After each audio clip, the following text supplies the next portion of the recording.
नमस्कार। तर आपल्या घरच्या मसाल्यामध्ये ना आपण सगळे मसाले रोज वापरतो। म्हणजे जिरे, मोहरी, हळद हे आपण रोज वापरतो आणि प्रत्येकाचे एक वेगळे फायदे आहेत। पण हळदीसारखा चांगला काहीच नाही। आयुर्वेदामध्ये हळदला सुपर फूड मानले जाते, कारण इम्युनिटीसाठी, आर्थरायटिससाठी, भरपूर साऱ्या रोगांसाठी हळद खूप बेस्ट आहे।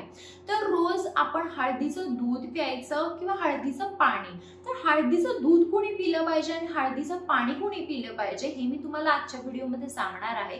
कारण बरेचदा हळदीचं दूध अशा लोकांना चालत नाही आणि हळदीचं पाणी काही लोकांना चालत नाही। तर कुणी हळदीचं दूध पिलं पाहिजे आणि कुणी हळदीचं पाणी ते मी तुम्हाला आजच्या व्हिडिओमध्ये सांगणार आहे। चला तर मग आजचा व्हिडिओ आपण लगेच चालू करूया।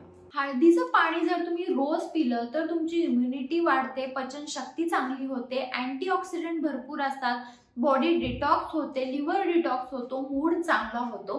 त्यामुळे तुम्ही जर ह्याच्यासाठी जर हळद बघत असाल तर तुम्ही हळदीचं पाणी पिऊ शकता। एक तर तुम्ही थोडीशी हळद डायरेक्टली पाण्यात घालून पिऊ शकता, नाहीतर तुम्ही गरम पाण्यात हळद घालून थोडी ती उकळून ती पिऊ शकता, नाहीतर काढा वगैरे करून ते पाणी पिऊ शकता।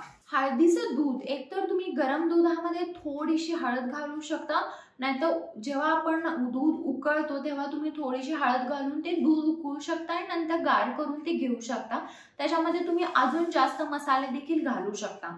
तर हे जे हळदीचं दूध असतं हे कुणी घेतलं पाहिजे? जर तुम्हाला झोपेचे प्रॉब्लेम असतील, रात्री झोप येत नसेल तर तुम्ही हळदीचं दूध घेऊ शकता। तुम्हाला जर ब्रेनसाठी हवा असेल, तुम्ही जर लहान असाल, तुमचं वय लहान असेल तर तरी देखील तुम्ही हळद तुमच्या ब्रेनसाठी किंवा ब्रेन डेव्हलपिंगसाठी, मेमरीसाठी हळद घेऊ शकता, हळदीचं दूध घेऊ शकता। पण जर तुम्हाला सर्दी, खोकला, कफचा असा त्रास असेल तर तुम्ही हळदीचं दूध घेऊ नका, कारण ह्याने तुमचा कफ, सर्दी वाढू शकते। जर तुम्हाला कोणता त्रास नसेल तर तुम्ही हळदीचं दूध घेऊ शकता। जर तुम्हाला वजन कमी करायचं आहे तर तुम्ही हळदीचं पाणी प्या, हळदीचं दूध घेऊ नका, कारण वजन कमी करण्यासाठी हळदीचं पाणी बेस्ट आहे, हळदीचं दूध नाही।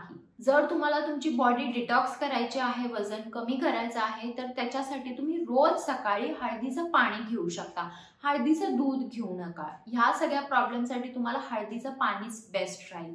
तर तुम्ही हळदीचं पाणी घेता का हळदीचं दूध घेता मला कमेंट बॉक्समध्ये नक्की सांगा, आणि काही शंका असतील तुम्हाला कमेंट बॉक्समध्ये विचारू शकता।